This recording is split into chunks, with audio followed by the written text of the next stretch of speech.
Hi, Mom. Just calling to say hello. It's been a while. No, that makes no sense. I talked to her 2 days ago. Hey, Mom. No reason I'm calling, but... No, that's worse. Maybe if I write it out. Hi, Mom. I wanted to check in. I don't say this enough, but I just want to let you know how much I appreciate... No! Easier if I could tell her and Dad a single thing about my job.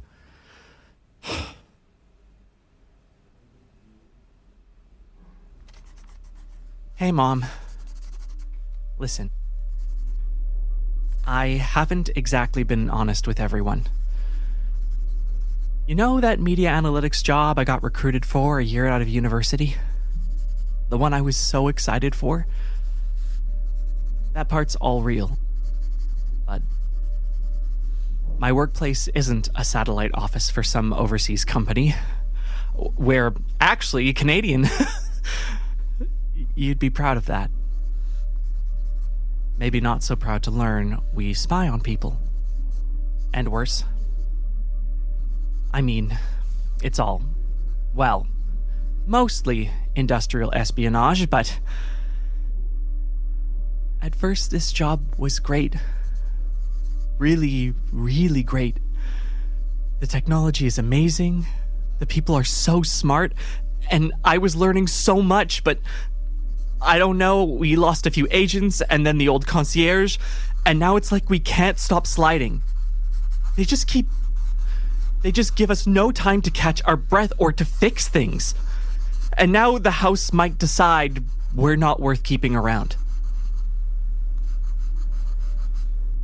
You and Dad did so much to put me and my sisters through school. I wish I'd told you how much it meant. I wish I'd seen you more. And I love you all. No matter what. That's so beautiful. What? Sorry, couldn't help overhearing. Mike? Steward, right? Sorry we didn't get a chance to talk in the car earlier. That's all right. It was kind of busy. You really saved us by getting Aaron to take that 149th exit once we left the cops behind. Really? I know things are rough around here, but helping me get back to the office in time with that data cache, you saved us a world of trouble. Things might not turn out so bad for Edmonton as you might think. You mean that? Absolutely. But Aaron, Tilda, and I might need your help just a little longer. Up for another trip? Sure. But, hold on. Is that allowed right now? Know what? I just talked to PJ and he didn't say no. I'll get my coat.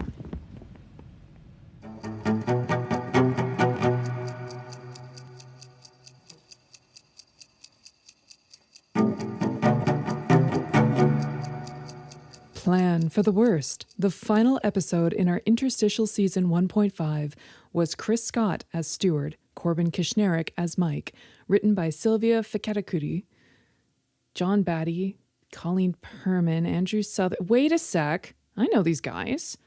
Warning. If you're just here for the story, consider this episode complete, because we're about to hang out with the North Mist crew. And apparently my cat, for our first ever behind-the-scenes goodness we like to call Tent Talk.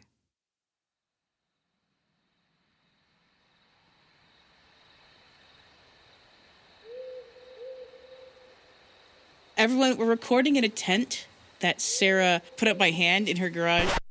It's a bicycle pump, folks. Yeah, a bicycle pump. This tent is huge, and she inflated it with a bicycle pump. I'm in awe. Like, Get honest, it done. Like one step away from a bouncy castle. It's a size. No, it is though. If we were light enough, It's I like a bet small cabin. we're going to do a writing retreat for seasons 3 through 6. It's going to be just in my garage. I was going to say go somewhere, but the garage is probably better. Should we clarify seasons 3 through 6 do not exist, or should we just leave that as a joke? 6 seasons in a movie, right? Oh, Jesus. Fuck off. That's a lot of right. Should we introduce ourselves? Oh, yeah. Is that time to do that? Should we do that? Yes. To make sure that we capture. That's like, I'm pretty sure people know your and I's voice. Yeah, I would hope so by now. But tell us, who are you, sir? Your name and what you do. I actually think Andrew should probably go first. Hell yeah. Andrew doesn't have a mic. Hi. No, I think actually there's something fun about you being an echo. Yeah, no, shout from a distance. Yeah, you guys can hear. I'm on all 4 mics back here. It's all good. You're by far the loudest of us. I help out with lots of the season 1.5 editing. My name's Andrew Sutherland. And writing pinball music just for fun. Oh my God. That was so good. Oh, man. Wait, sorry, was that pinball? Did you made craft that? Yeah. I thought that was stock sound. Nope. Tell me about it. Every single of the 1.5s, actually, I had all the songs I made. Incredible. Yeah. Oh, hell yeah. Did you do the Starlight thumping music? Yeah. Perfect, thank you. So awesome. Fun fact about the last one where it was the auger agents. Getting that phone call. Yeah. Did you drive around in your car? I knew it. I actually set up a microphone I knew you were in your for car. 4 hours. It sounded so real. I was like, Andrew did this in the car. I know he did. Is it the one that It was opens up with Colleen being the newscaster? Yeah. Yeah. Because I could hear Mackenzie's the like episode. slight turning of a signal. I was like, Andrew recorded that in the car. Rather than make all of these sounds, I was like, I'm just gonna do it. I thought you were just layering in there like some maestro. There was a couple. I did layer in some other sounds. Okay, and so I some can still be passes. impressed with you? Yeah, it's a bit both, but Okay. the other part was. I knew it. I knew it. I was So like, good. just fucking was impressed sound. with He it. just I'm did not it with lying. his own This is car? phenomenal. Yeah. So cool. That is so fun. Can you give us your top 3 sound effect noises just off the top of your head? First things that come to mind. How loud can I make a bubble pop? Do it. Nice. There you go. That's a classic UI sound for you there. Nice. Yeah. And then gross. mostly all I do other than that is just Foley and footsteps. Although I like the bone cracking. What was that? What was that? Was that celery? It was a little celery. It was also Yeah? my knuckles. So just like here you go. Gross. Just like I hate that. one of those. Yeah, exactly. Oh, Just get them all in there. Jesus Christmas. In heaven. That's awesome. Finally, something for those pre-arthritic bones to Yeah, do. right? Put them to use. You just make me ache, man. Colleen, do you want to introduce yourself? Sure. Hi, I'm Colleen. Hi, Colleen. Hi, Colleen. I'm a producer and project manager by trade, but I did the editing and sound design for season 1, and Andrew and I are kind of sharing the load for 1.5. It was kind of one of those things where, since starting to work with Sarah and with the North Mist team, Sarah kind of brings up, regularly, if anyone's interested in things that I don't know that you're interested in, please tell me, because it's all on the table. So I was like, hey, I like audio stuff. Can I try editing? And she was like, sure, let's do it. And then, it worked out for me to do season 1, and it was so fun. Now that you are kind of tag teaming with Andrew, how's that been? Intimidating. Hey, now you are very good at it too. You've got that okay to be knack. intimidated. That's fine. Yeah. I'd love to hear more. Yeah. Well, I mean, intimidating in a good way, I guess. It's like, okay, I got to up my game here, because Andrew, I think has been doing audio and music for many, many, many, many years and has a lot of experience. So he's just kind of, got that professional quality that I'm striving for. So, I was like, oh God, I gotta make this really good. I had the exact same experience. If we can talk a little bit about Prototype, because I've got oodles of experience, Directing and shaping things, but it's almost always been for the stage. And so, having Sarah there with just a phenomenal experience in terms of how do we translate this into especially first person, it was such a gift. Such a gift to be able to cool. try a new thing, knowing that there's somebody there who also has an eye on how to really shape it. Yep. Well, yeah. And I used stock sounds for the whole first season. But the last episode, when Tilda was waking up, I got a couple pillowcases and rustled them to make sheets. And I was like, hey, I can do this. It sounds great. That's how you got that? That's so good. Yeah. I love it. It sounds incredible too. Hi, my name is Sylvia Feketekuty. I was a writer at BioWare for 15 years. I took a break and pretty much just painted like minis for half a year. And then I joined up with Sarah's team on North Mist. I should specify, I did not write for the first season of the podcast. My stuff is 1.5 and seasons 2. Mary Kirby is the writer on season 1, and she's also writer on 1.5 and season 2 as well. She just couldn't be here with us today. She did all the hard work to set things up, so I'm just gonna snipe easy questions because I can't really. Yeah, we miss you, the Mary. early stuff, but Next time. yeah. I'll take all the glory, Mary. Oh yeah, no, she's done such an incredible. The core of the IP is her brain baby. Yeah, The characters are so good. Yeah. What a brain, hey? Yeah, Absolutely. Let's all just love on Mary for a moment here. Yeah. No, it was fun to sort of come in because, like I said, I got tapped for the interstitial, the 1.5 writing at first, and just basically I had a full cast to play with. I'm like, it felt like all the hard lifting had been done because a lot of the chemistry and the interplay had already been set up with Mary. Obviously, she already had a big cast of diverse personalities to poke around with, so that was really enjoyable to sort of be able to absorb it all and riff off that instead of doing the frankly harder work of setting it up. I was like, thank you. It's still an evolving platform, so hopefully it still felt like you had enough space to kick your elbows in. And it was. It's just sort of like a fun change up. Yeah. Sylvia, have you ever done an audio drama before? I have not. Long-time listener, first-time writer. I don't think I've introduced myself either. Hello, I'm John Battye. I'm the performance director for North Mist Studios. Where do I come from? Because I'm not a video games guy. I just like to play them. You're also the voice of PJ. I'm also the voice of PJ in the podcast. Hey, folks. Don't forget to update your tasks. Hey, folks, I won't bother you. Just a quick question. Hey, quick question, folks. Okay, thanks. Update your tasks, everyone. That's house property. You can't stick anything to it. Don't worry, I've already ordered dinner. Oh, what is That's so great. punchable. Yeah, this is also my first audio drama. This is my first working with people who work in video games. Yeah. Who are you? Who am I? Who are you? Listeners, if you don't know my voice by now, you have not been listening. Hi, I'm Sarah. I own North Mist Studios.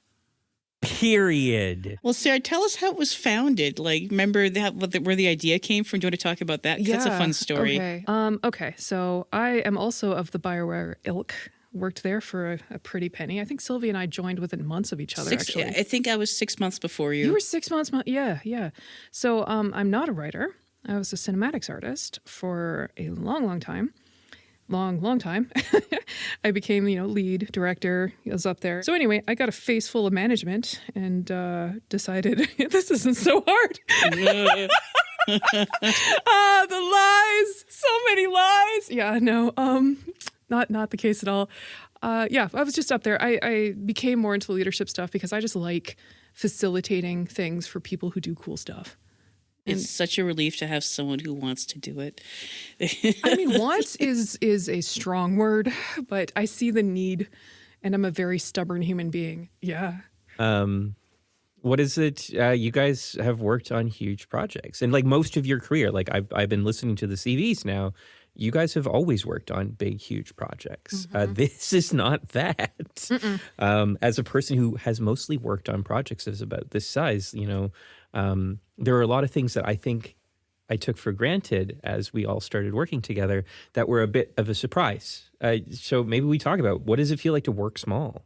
Well, actually, Swashbuckler XX over on YouTube asked this exact Shout question. out. See, this is another thing, is that people who leave comments and stuff, for the love of goodness gracious, leave a phonetic description of how you want names pronounced, or I'm going to wing it, and y'all can't be offended. Because I don't know any better. But anyway, excellent question, and a really important one, too, I think. So it's a completely different ball of wax, and I kind of love it. I've spent 20 years making big blockbuster titled movies and games and all of this stuff. And there is a certain culture to it, a really significant culture. And one of the most frustrating parts of that culture as a creative is the enormous chain of decision making. In a smaller team, I get the joy of actually sitting across the table from everybody and going, so what do we want to do? And the chain of decisions is so much shorter, so we're much more agile. And honestly, as even Colleen was saying earlier, it gives us more opportunity to explore and build our own skill sets. And one of the biggest, ups and downs is it's been a culture shock going from AAA to the indie space is absolutely a culture shock, where like just as much as it's cool to be like, yeah, we can do everything and we're going to learn new stuff and high five, the team goes together. I also miss having that specialist who could just instantly answer this question, like just down the hall being like, hey, this broke. Can you fix it for me? Cool. Thumbs up. I'm going to go have a coffee break and come back and it's solved magically. Yay. Like that. I do miss that. I do. Yes. And this is completely different and it's wildly entertaining. Yeah. Everybody's nodding. I don't know how that works. Yeah, on One of the go. biggest, like, it's really exciting because you get to be part of those like frontline decisions, but it also it's kind of scary because like there's not a big corporate entity to kind of sit behind if there's something that goes wrong, like if the concierge treats something badly, we all have to be able to say, yeah, we kind of fucked that up. You have to sort of look deep into our hearts, nod, and go, it was John's fault. It was I agree. And we select a scapegoat. All my fault. Hey, listen, super happy to be the scapegoat here. But like that's also the exciting thing too, right? Because when people say, I really loved this thing, you can go, yeah, this thing is definitely something that I brought out there. In the big blockbustery, millions of billions of dollars go into it stuff.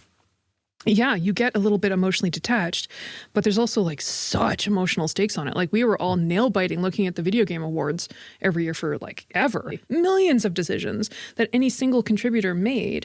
If it pays off, if it works, would anybody notice? And like sitting on the sidelines, especially, did gamers even, did YouTube even pick up that little thing that I put in that one time years ago, right?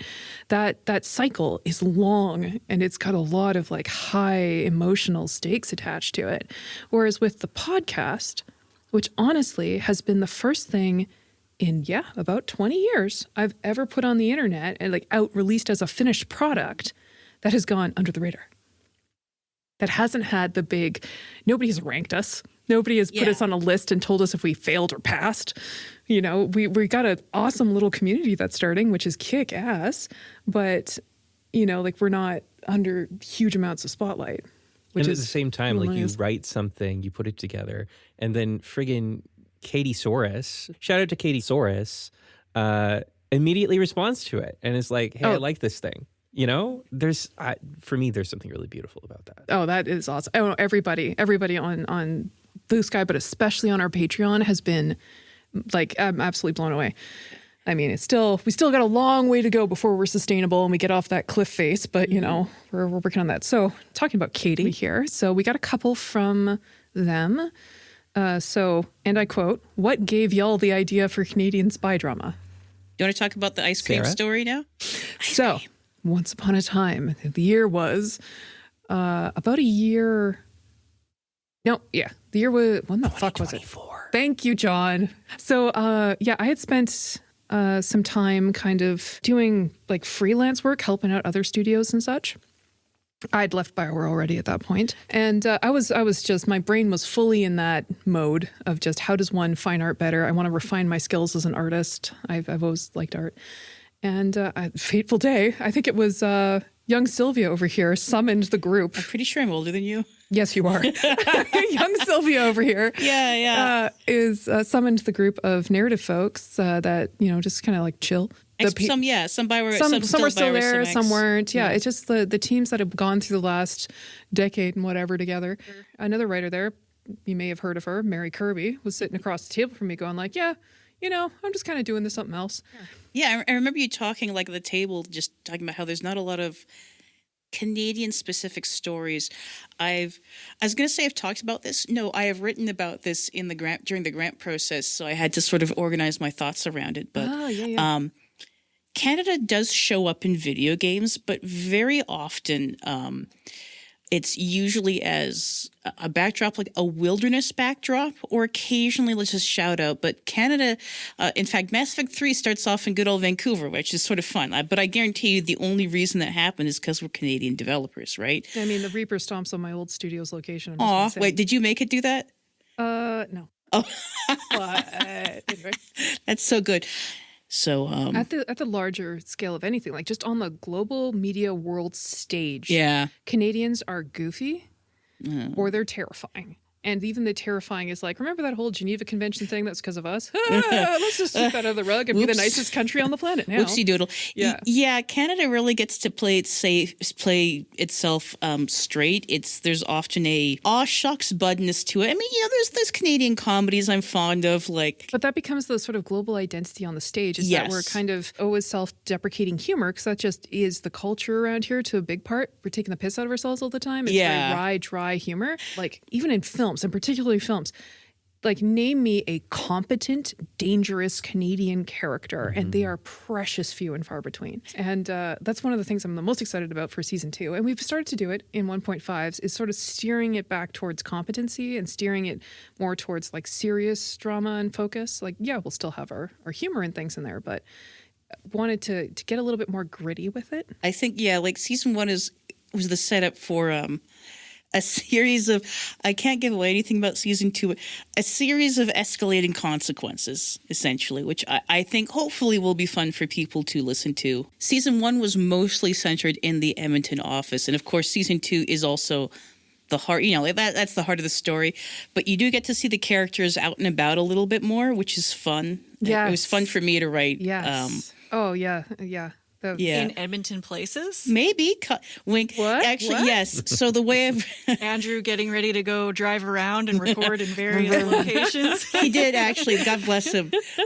So the way we've been doing it is like half of the episodes are Mary's and half of them are mine, and I got assigned. I took the half that is set outside of the office. It'll dovetail, obviously, but it was fun for me to mentally map out where this is happening. You don't want to say, yeah, this local business, totally like a murder spree happening here. They may not care for that. You know who did care for it? Oh, the Donut Mill. The Donut Mill world. Thanks, Donut Mill. Yeah, you guys are awesome. We love you. Yeah. And Sylvia, you grew up here, right? I did, yes. I born and raised in Edmonton. Me too. Andrew? Mm-hmm. There we go. Woo. It's a lot of local love there. I'm not.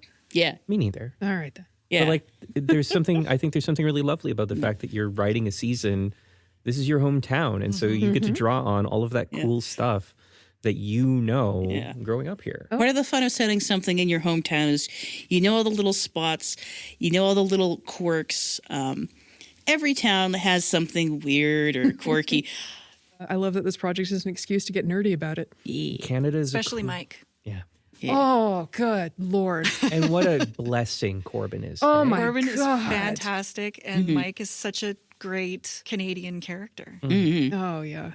Yeah. And yes, he is homage to Mike from Canmore. Of course he is. That has to go I had on to the record show- somewhere.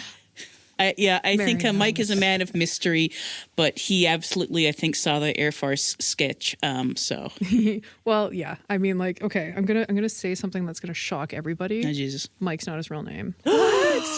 Fuck you. I don't believe it. I refuse to believe That it. was the straw that broke the camel's back for me. Oh, okay, I'm out. Yeah. Actually, let's get back to Scooch some back of the questions? the Yeah. questions here. Yeah.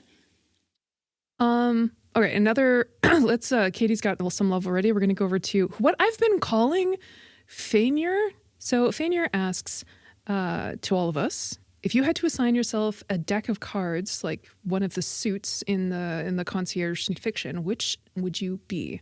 Spade, heart, diamond, or club? Okay, I've been thinking about this quite a bit. Should we remind the audience what they all do? Yeah. All right, so spades are our wet work guys. They're pretty much our John Wick people. They are the assassins. They are the people who are going to chew bubblegum and kick butt.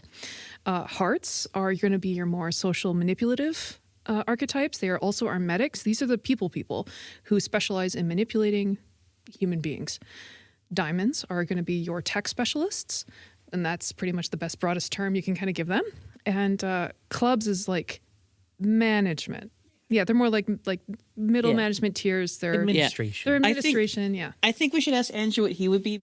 Andrew, which one do you want to be?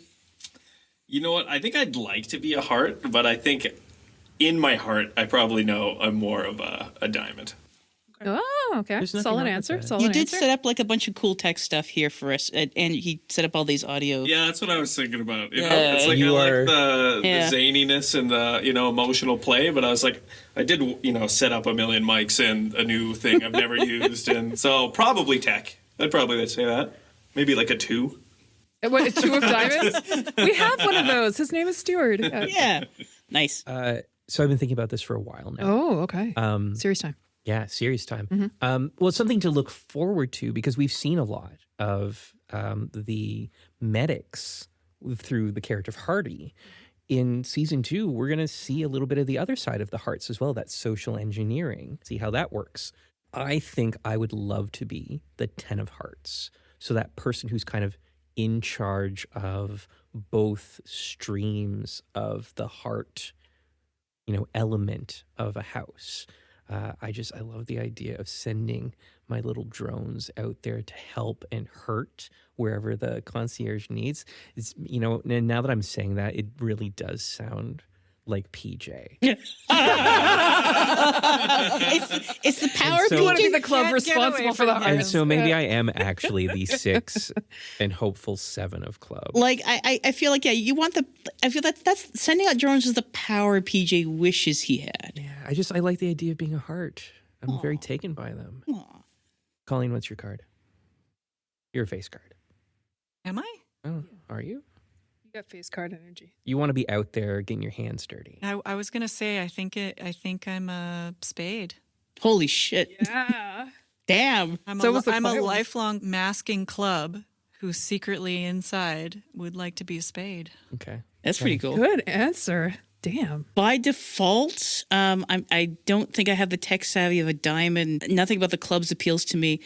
Spade. I can't even look at the blood.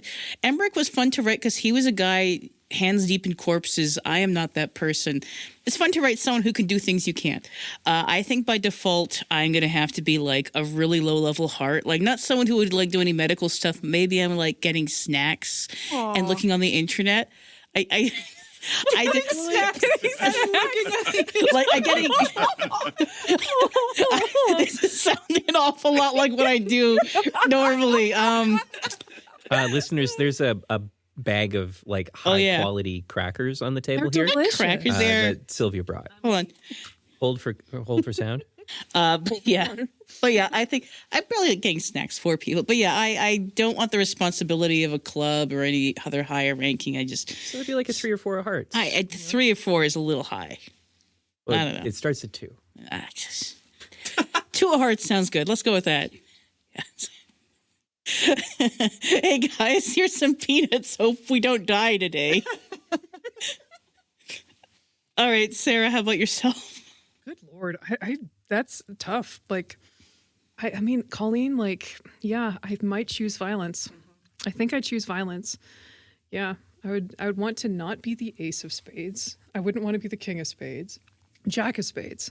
I could live life as a jack of spades. That's pretty good. Still get out there, but not actually the best out there. So nobody's coming for my job, but still get to murder people. There's a simplicity in being a spade, in knowing that like you're just put in a direction and you go. I can see the satisfaction there. I feel there's probably stuff they do that's not murder. They probably also like do like, thieving, reconnaissance stuff. But like, I feel like that's not what you two are interested in. Well, this is purely fictional. Like I literally can't hurt a fly. So, Wink. this is no. I'm kidding. This is my fictional fantasy world here. Well, this is a fantasy and then what you think you are. I was going with what I think I am. Okay, what's your fantasy then? No, I'm going to stick with the hearts thing. I feel intimidated by the rest. Okay, so we got 2 hearts, we got 2 spades, we got A diamond. a diamond. Yeah. That's a well-rounded spread. team, I Yeah. think. Why did nobody choose clubs? Like, let's be real here, Nobody guys. choose clubs. Courier is a cool, like she's a cool club, and her reward is stress. Yeah. Yeah, that's too real for me. So Yeah, Too exactly. real. Yeah, like Too real. all right. What do we got next? All right, next up is can you tell us about the game's visual style? And all I can really say is that it is under development. I mean, we have a lot of goals and aspirations, like right now, like we're kind of prototyping out a 3D cinematic interactive RPG. But, you know, we still have a lot more prototyping to do on that. And the actual like look of it, we've been kind of going back and forth between a more stylized, kind of like everybody loves the arcane thing going on, or pulling it back more towards realism, or somewhere in the middle, or trying to do our own kind of look. We're in exploration mode on that right now, and testing out a whole bunch of different like animation pipelines and, you know, what's feasible. And yeah, it's just early days on it. So what I would like to do is start being able to post some of our works in progress, but I think we're a bit off from that for a bit. We got to wait probably until the new year to be able to do that kind of thing. And, you know, honestly, build up the community and the Patreon a little bit more.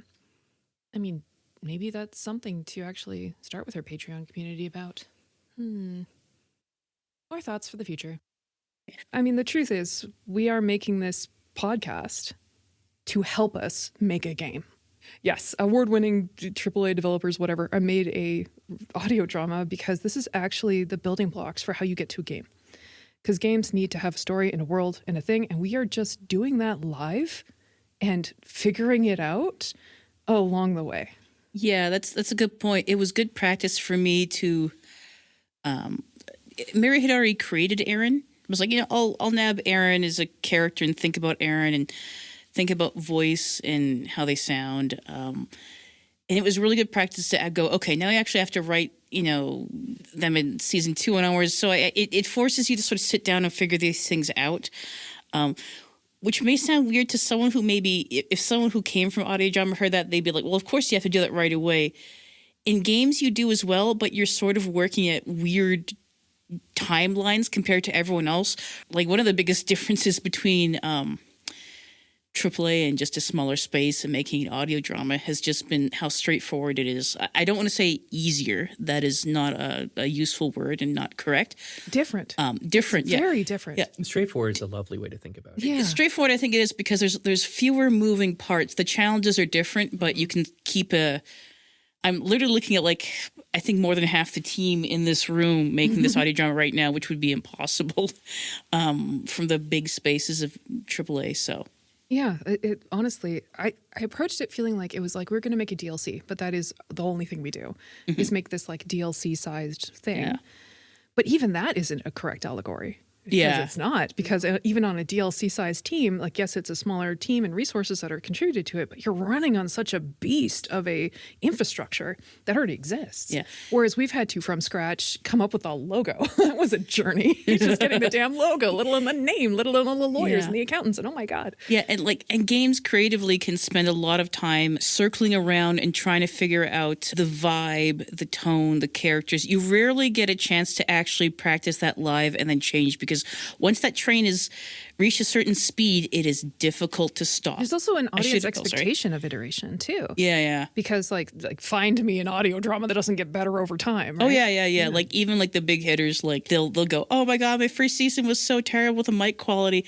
You don't really notice too much when you're listening, but then you go back and go, oh yeah, you can tell when they have the money for really good mics, like this one. Well, I mean, it's like, good God. So just to double on what Colleen's been saying, like Andrew has times a billion our audio quality if you haven't figured out. This is a really nice looking mic. I'm not an expert. It looks professional. It is. It is. That ultra is professional. Great, That's how I realized I was Diamond. I was like, I did show up with a backpack full of equipment. Yeah. Sorry, I got us away from the questions. Oh yeah, questions. Games. Okay, some more questions that we've got here. Oh, Sylvia, I'm going to pitch this to you. We did get a number of questions about, like, how do you structure nonlinear writing for role-playing games? How do you weave in branching character narratives into a main story? But I think that is such a big question and a huge topic. It kind of deserves its own considerations. But the last question that is of that vein that we received is if you have any books or resources you'd recommend for folks looking to get into this kind of stuff. Jeez, that's a tough one. Oh, that question, the looking for the book, is from Lils.1779 from YouTube.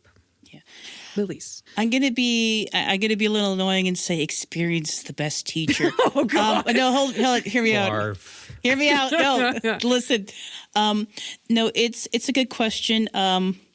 There's actually a writer for BioWare, Alex Freed, who had, I think, a really good blog series on writing for video games. I would check that one out. He's done a lot of Old Republic stuff, and he's written for a ton of video games, and I think he breaks them down very intelligently. Also, Chris from Fail Better Games. He's also written on writing for their games. They're like Fallen London is an online RPG. They also have some spin-off games as well. They do branching narrative as well. Sunless Skies was them too. And those are just two people I think of when I read their stuff. I know them both, but I think they have some interesting and useful things to say about branching narrative. I got a really good lesson in what players want and where they want stories to go from running RPGs, tabletop RPGs. Honestly, it's what John was talking about with theater. You get live feedback. You start to get to know, okay, this kind of player wants this content. This kind of player gets excited when we do X. This player was disappointed we didn't do Y. You get the feel for how people get excited when they see the story reacting to them. But it's always kind of a good thing to sort of stop and ask yourself, what would I find impressive or cool? Because I guarantee you players will have the same reaction. All right. So from Michelle Irene over at Instagram, we got a slew of great podcast-specific questions that we're going to hit. So first off, what scene that you've done so far, and I'll answer because I also wrote a couple, was the most fun to write?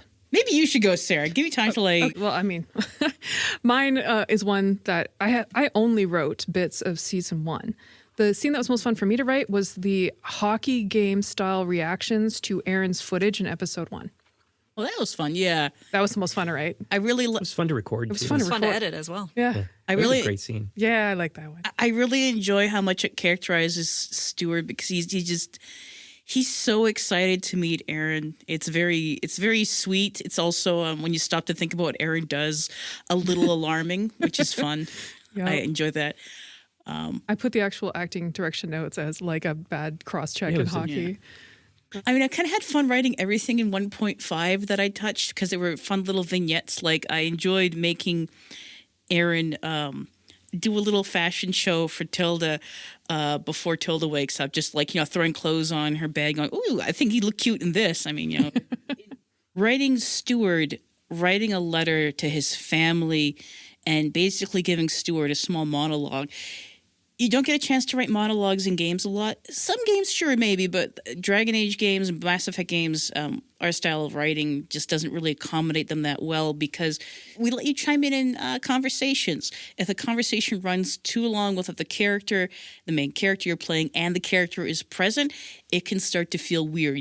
Like, why aren't I saying anything? I want to interact with this. I want to be a part of it and steer it. Which is natural. It's an RPG. We're promising you that that kind of gameplay. So it was really fun to have Steward pouring his heart out for, longer than I'd normally be able to write a character doing that for.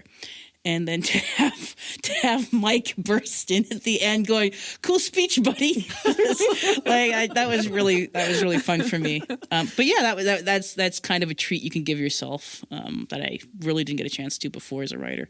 Steward came from left goddamn field. He was a throwaway character entirely throwaway. Like he was just like, and then this guy. Yeah, we should probably give him a name. Needed a voice. Really? He just needed, yes. Oh, I just want to give him a hug. He's so sweet. Then I got Chris in the booth, and I got Chris Scott into a booth, and he sat down. And he was just Chris Scotting into that microphone so hard. I'm like, well, you're now a reoccurring character. Congratulations.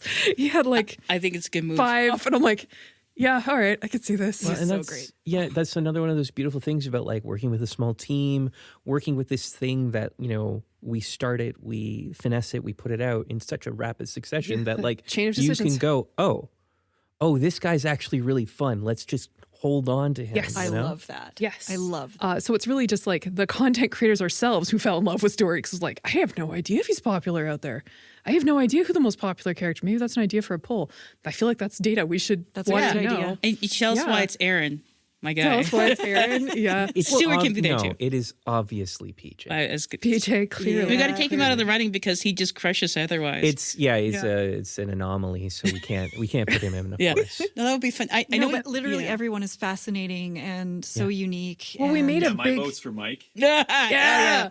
Well, we've been making a big point of trying to get unique voices. The only outlier possibly being Kelly, but even my own mother asked me if it was me speaking when Kelly was delivering lines. Incredible. Wow. I was just like, holy And Wait, your mom- Kristen's got a very Kristen's got the same thing. And Christine has the same Hold on, register. I have to ask. Wait. Perhaps unnamed actors who haven't appeared yet sound very different. Yeah. And that variance actually helps a little. Well, that's because we got through season 1. We're like, shit.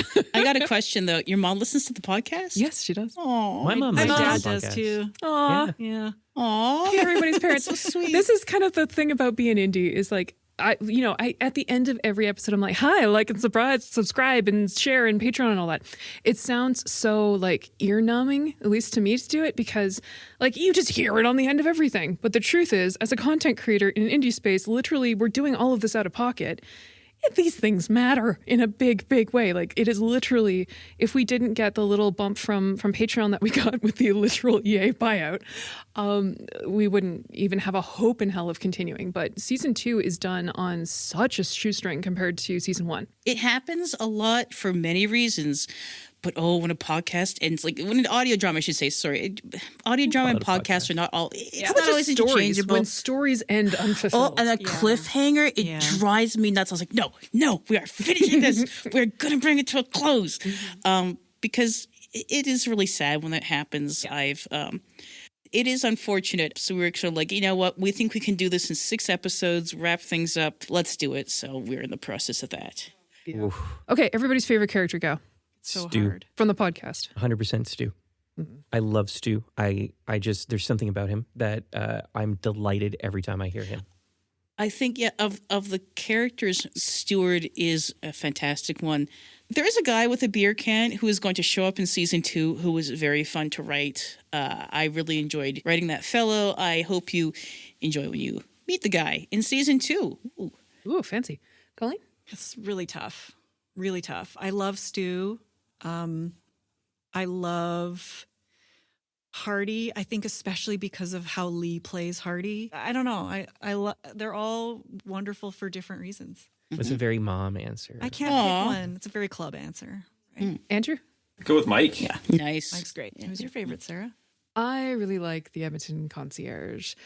His and Mike's lines, whenever I heard them, would just make me smile. Stu is phenomenal. Like, there's just no denying. Hardy is fantastic too. I